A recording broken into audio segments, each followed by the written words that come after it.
नमस्कार, स्वागत है आपका न्यूज लॉन्चर पर। मैं हूं अशोक वानखड़े, लेकर आया हूं आपका अपना कार्यक्रम द एक्सरे। बड़ा अजीब एक वक्तव्य सुनने को मिला, और वक्तव्य किसी अरे गहरे नत्थु खैरे का नहीं। पीयूष गोयल, जो इस देश के वाणिज्य मंत्री है, कैबिनेट में बड़ा ओहदा रखते हैं, अमित शाह के बड़े खास लोगों में माने जाते हैं, उन्होंने आज बोलते बोलते ऐसी बात कह दी कि मुझे लगा कि उनके इस वक्तव्य को एक सिरे से देखना बहुत ज़रूरी है। किसी कार्यक्रम में वो बात कर रहे थे, और बात करते करते उन्होंने कहा कि क्या है हम और क्या है हमारे स्टार्टअप। हम क्या कर रहे हैं हमको पता है? क्या हम फूड डिलीवरी ऐप बनाने को ही स्टार्टअप कहते हैं? क्या हम हमारे यहाँ के बेरोजगार युवक और एम्प्लॉयज़ को, अनएम्प्लॉयड को डिलीवरी बॉय बनाना चाहते हैं? क्या हमारे स्टार्टअप रईसों के घर उनका खाना पहुंचाने का काम करेंगे? क्या हम आइसक्रीम बनाने में ही, एक फैंसी टाइप की आइसक्रीम बनाने में ही हम स्टार्टअप समझते हैं? हम आइसक्रीम बनाएंगे या चिप बनाएंगे जो कंप्यूटर में लगती है? चाइना को देखिए, चाइना कहां चला गया है। हम खुश है कि हम अच्छा कर रहे हैं, लेकिन क्या यह अंत है? इस देश का विकास डिलीवरी बॉयज बनाने से नहीं होगा। हमें इलेक्ट्रॉनिक, आर्टिफिशियल इंटेलिजेंस, इसमें स्टार्टअप लाने होंगे। ये बात पीयूष गोयल कह रहे थे, और ये बात आप भी सुन लीजिए पहले, ताकि आपको विश्वास हो कि एक सिरे से मैं जो देख रहा हूं वो यही है कि नहीं है। सुनिए पीयूष गोयल क्या कह रहे हैं। What are India's startups doing today? We are focused on food delivery apps, turning unemployed youth into cheap labor so the rich can get their meals without moving out of their house. And against that, what does a Chinese startup do? Work on developing electric mobility, battery technologies, and with that, they're today dominating the electric mobility ecosystem. We are very proud of what India has done. But are we the best in the world as yet? Not yet. Should we aspire to be? Or are we going to be happy being delivery boys and girls? Fancy ice cream and cookies. In fact, I know at least 3 or 4 billionaires whose children make on one brand or the other very fancy ice creams and cookies and run a very successful business, and I have no complaint against that. But is that the destiny of India? क्या भारत का भविष्य उससे संतुष्ट है? Healthy ice cream, zero gluten free, whatever, I don't know. We are vegan. ये सब शब्द लगा के अच्छी पैकेजिंग करके हम स्टार्टअप बोलते हैं अपने आप को। ये स्टार्टअप नहीं है, ये एंटरप्रेन्योरशिप है, ये बिजनेस है। दूसरी तरफ सेमीकंडक्टर्स में ग्रोथ हो रही है, आर्टिफिशियल इंटेलिजेंस खुद की अपने देश की बन रही है लोगों की। They are investing heavily to become self reliant, building chips, AI models which will prepare the nation for the future. Robotics, automation, machine learning, preparing themselves for 3D manufacturing. Next-gen factories that are more efficient and that compete with the rest of the world. Bharat ने क्या करना है? Ice cream बनानी है या chips बनाने हैं? अब बात आती है राहुल गांधी की। क्या पीयूष गोयल और राहुल गांधी एक ही प्लेटफॉर्म पे खड़े हैं? एक तरह से सोचते हैं, क्योंकि राहुल गांधी ने हाल ही में लोकसभा में बोलते हुए यह कहा कि हम कहां हैं भाई, चाइना कहां जा रहा है, हम कौन सी युद्ध की बात करते हैं? युद्ध अब सैनिक और शस्त्रों से नहीं लड़ाया जाएगा, युद्ध उद्योग से लड़ा जाएगा। चाइना का उद्योग इतना आगे गया है, इतनी कैपेसिटी उन्होंने बढ़ाई है, इतने इनोवेटिव प्रोडक्ट वहां हो रहे हैं, इतना नया R&D वहां हो रहा है, चाहे इलेक्ट्रिकल्स हो, चाहे बैटरीज हो। यदि कल हम युद्ध भी हो गया उनके साथ, तो हम चाइनीज बैटरीज का ही उपयोग करेंगे, चाइनीज प्रोडक्ट से ही हम युद्ध लड़ेंगे। चाइना प्रोडक्शन में इतनी ताकतवर हो गई है कि वो अपने भारत भूमि में घुसने की औकात रखती है। क्या हम एक और औद्योगिक रिवॉल्यूशन चाइना को देने जा रहे हैं? हमारे यहां क्या हो रहा है?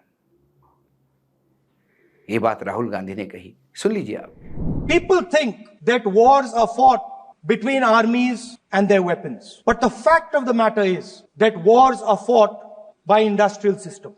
The fact of the matter is that China has an industrial system that is far stronger, far bigger than our industrial system. And that is why they have the guts to come inside this country. The reason China is sitting inside this country is because India is refusing to produce. And I'm worried that India is going to give up this revolution to the Chinese once again. If and when we fight a war with China, we will be fighting with Chinese electric motors, Chinese batteries, Chinese optics, and we will be buying Chinese motors, Chinese optics, Chinese batteries. It is a non-sustainable proposition. That is why for our security, for the future of our children, for the future of our country, we have to build a production system and we cannot allow this revolution to go by. अब इन दोनों की बात सुनने के बाद क्या मैं गलत देख रहा हूं एक से कि ये दोनों एक ही प्लेटफॉर्म पे है? ना राहुल गांधी ने बीजेपी ज्वाइन की है, ना ही पीयूष गोयल ने कांग्रेस। लेकिन दोनों की पीड़ा यह है कि देश में कुछ अच्छा हो नहीं रहा है।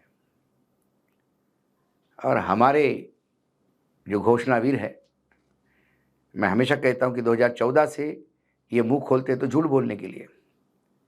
महामहिम आदरणीय प्रधानमंत्री जी क्या कहते हैं, ये भी सुन लीजिए। भारत का स्टार्टअप इकोसिस्टम आज दुनिया में अपना परचम लहरा रहा है। आज किसी से ये देखकर गौरव नहीं होगा कि भारत के स्टार्टअप 55 अलग अलग इंडस्ट्री से काम कर रहे हैं। 5 साल पहले देश में जहां 500 स्टार्टअप भी नहीं थे, आज उनकी संख्या बढ़कर 60,000 60,000 तक पहुंच चुकी है। Our startups are changing the rules of the game. प्रधानमंत्री जी कहते हैं कि दुनिया में परचम लहरा रहा है हमारा स्टार्टअप, 55 इंडस्ट्री में काम कर रहा है, 60,000 तक पहुंच गया है। हमारा स्टार्टअप गेम के रूल बदल रहा है। यही कहा ना जो आपने सुना। वस्तुस्थिति क्या है देश की? वस्तुस्थिति यह है कि जो रिपोर्ट्स है वो बताती है कि 90% हमारे स्टार्टअप्स, इंडियन स्टार्टअप्स 5 साल के अंदर फेल हो जाते हैं। 10% ही स्टार्टअप है जो कहीं ना कहीं चल रहे हैं, जिंदगी जी रहे हैं। स्टार्टअप के मेजर प्रॉब्लम्स क्या है देश में?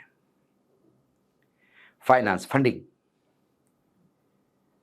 बहुत सारा फंडिंग एक समय हो गया था विदेश से, उसके बाद वो फंडिंग स्क्वीज हो गया क्योंकि ये स्टार्टअप रिजल्ट नहीं दे पाए। क्यों नहीं रिजल्ट दे पाए? क्योंकि कॉम्प्लेक्स रेगुलेशंस है हमारे यहाँ, इतने ब्रेकअप्स है, इतना ऑब्स्टिकल्स है, इतनी तकलीफ होती है, इतने कानून बने हुए हैं कि जो किसी भी आदमी को बिल्कुल खुशी खुशी काम करने नहीं देते। इतने प्रावधान, इतनी एजेंसियां हैं कि आदमी को लगता है कि मैंने क्या किस्मत मारी मेरी, मैंने एक काम शुरू किया है। उसके बाद टैलेंट। हमारे स्टार्टअप ने कुछ टैलेंट इकट्ठा करके काम भी शुरू किया, तो उस टैलेंट को रिटेन करना नहीं चाहते, क्योंकि जिस आदमी के पास ज्ञान है, जिस आदमी के पास अपना कुछ करने का है, इनोवेटिव आइडियाज है, कुछ करता है, वो फैसिलिटीज भी चाहता है, वो अच्छा जिंदगी भी चाहता है, क्योंकि वो अपना सब कुछ आपको दे रहा है। आप उसको रिटेन करते हो, आप उसको नौकरी पे रखते हो, ना उसको वो कंडीशन दे सकते हो काम करने की, ना ही उसको ये विश्वास दिला सकते हो कि उसका भविष्य आपके साथ है, इसलिए वो छोड़ के दूसरी जगह जाता है और आप खाली बैठ जाते हो। ये रिटेनिंग ऑफ मैन पावर जो है, ये बड़ा प्रॉब्लम है। Competitive market. हमारे यूथ का जो बिजनेस यूथ का जो एज है वो 27 साल है। 27 साल की उम्र में यदि आप स्टार्टअप, 30 साल की उम्र में स्टार्टअप करते हो तो आपके पास कुछ आइडिया होता है, उसका मार्केटिंग नहीं होता। मार्केट में जाते हैं तो आपको ऐसे ऐसे जगह से कंपटीशन मिलती है कि आप दम तोड़ देते हो। उसके लिए आपको कोई ट्रेनिंग नहीं है, इंफ्रास्ट्रक्चर का लिमिट है, नेट, इलेक्ट्रिसिटी, ये प्रॉब्लम है आज भी कई जगह है। हम उत्तर प्रदेश में है, नोएडा में है, दिल्ली से सटा हुआ है, औद्योगिक इंडस्ट्रियल एरिया है, लेकिन यहां दिन में 4 बार लाइट जाती है। नेट का हमेशा प्रॉब्लम है, जिस स्पीड का पैसा लेता है वो कभी नहीं आता। कई चीजें हैं जो तकलीफ देती हैं। और फिर है उपभोक्ता का आप में विश्वास। आप प्रोडक्ट तो लॉन्च करते हो, लेकिन उपभोक्ता का विश्वास ही नहीं अर्जित कर पाते, इसलिए आपका प्रोडक्ट दम तोड़ता है और 90% आपके स्टार्टअप फेल हो जाते हैं। फिर 60,000 का नंबर लो, आप ये नंबर कहने के हैं, नंबर से काम नहीं होता। 60,000 में से कितने जीवित है और कितने मृत है वो देखिए। इस स्टार्टअप को जिंदगी कौन देता है? इंक्यूबेटर्स। ये इंक्यूबेटर जो होते हैं, ये वो है कि जो स्टार्टअप करने का आइडिया कोई लेके आए और इंक्यूबेशन सेंटर में चला जाए, तो उसकी आइडिया को वैल्यूएट करने के लिए, उसको और अच्छा बनाने के लिए वहाँ एक्सपर्ट बैठे रहते हैं। वो बताते हैं कि आपको फंड कहाँ से मिल सकता है, वो बताते हैं कि आपका मार्केट साइज क्या है, वो बताते हैं कि आपका पैकेजिंग कैसा होना चाहिए, आपको मार्केट में प्रोडक्ट कैसा लाना चाहिए, आपका यूएसपी क्या है। ये सारी बातें इंक्यूबेशन सेंटर पे सिखाई जाती है। लेकिन हमारे यहाँ तो बहुत बड़ा टारगेट था इंक्यूबेटर का, और हमारे देश में टोटल 1100 इंक्यूबेशन सेंटर है। सिर्फ 1100 इस उपमहाद्वीप में, जहाँ 143 करोड़ की जनता हो, वो ये ऊँट के मुंह में जीरा है, क्योंकि हमारे नेताओं को इसके बारे में उत्साह ही नहीं, इच्छा शक्ति नहीं है। उनको लगता है कि हमारा सारा यूथ यदि काम पे लग जाए तो फिर नारे लगाने वाला कौन होगा, पत्थर फेंकने वाला कौन होगा, जय जयकार करने वाला कौन होगा, हमारे एजेंडे पे दंगे करवाने वाला कौन होगा। बहुत ही कड़वा सत्य बोल रहा हूं मैं, एक से मुझे यही दिख रहा है सब। इसलिए जहां जिले जिले पे इंक्यूबेशन सेंटर होना चाहिए, वो दक्षिण भारत में 45% इंक्यूबेशन सेंटर दक्षिण भारत के राज्यों में है, जहां पॉपुलेशन कम है लेकिन बेरोजगारी भी कम है। वहां के स्टार्टअप भी जीवित है,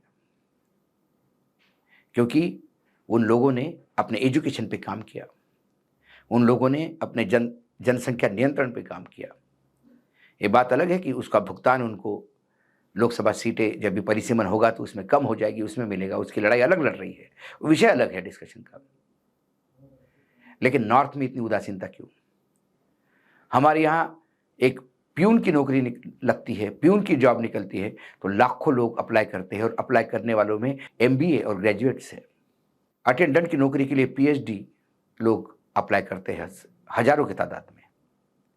तब समझ में नहीं आता कि ये बेरोजगारी है या हमारा एजुकेशन सिस्टम इतना लचर हो गया है कि हमारा पीएचडी की विद्यार्थी कुछ करने के लायक नहीं है तो वो एक अटेंडेंट बनने को तैयार है।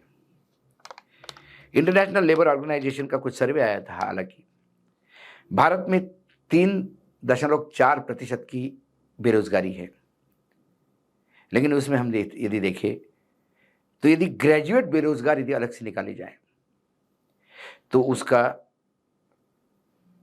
करीब करीब 29% है, और सेकेंडरी और हायर एजुकेशन के ग्रेजुएट 18% है। ये पढ़े लिखों का बेरोजगार देश है। बड़े हम इतराते थे कि 2020 में ये देश सबसे युवा देश होगा, और इस देश में ये स्थिति होगी कि पूरे विश्व को हम ह्यूमन रिसोर्स देंगे। स्किल डेवलपमेंट के प्रोजेक्ट आए, पैसा ही नहीं, सब फेल हो गए।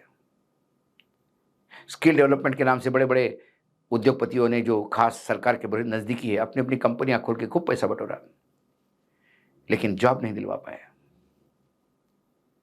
हम कॉरिडोर तो बनाते हैं, महाकाल लोक, काशी कॉरिडोर, राम जन्मभूमि, हम टूरिज्म की बात करते हैं, लेकिन उन टूरिस्टों को कैटर करने के लिए क्या हमने ह्यूमन रिसोर्स तैयार किया है? क्या महाकाल लोक में किसी ने ह्यूमन रिसोर्स डेवलपमेंट का काम किया है? हालत ये है कि उज्जैन के ही इंक्यूबेशन सेंटर चल ही नहीं पाया, शुरुआत ही नहीं होने दी अधिकारियों ने, क्योंकि अधिकारी कोई अपने आदमी को देना चाहता था ग्वालियर जबलपुर के, और वो दिया गया किसी एनजीओ को जिसने 2-2, 3-3 इंक्यूबेशन सेंटर अच्छी तरह से इंस्टॉल किए हुए हैं। मुख्यमंत्री को पता ही नहीं कि इंक्यूबेशन सेंटर भी कुछ होता है। मुख्यमंत्री उज्जैन से है, एक उदाहरण के तौर पे मैंने दिया आपको। बहुत सारे अच्छे इंक्यूबेशन सेंटर प्राइवेट सेक्टर में हैं। कुल मिलाकर आज पीयूष गोयल ने जो बोला वही राहुल गांधी ने बोला, और इन दोनों ने बता दिया कि प्रधानमंत्री नरेंद्र मोदी कितने कॉन्फिडेंस से और कितने चालाकी से झूठ परोसते हैं। यही एक सिरे से मुझे दिखाई दिया। आज इतना ही, कल फिर आता हूं किसी विषय के साथ। तब तक के लिए नमस्कार। देखते रहिएगा न्यूज लॉन्चर।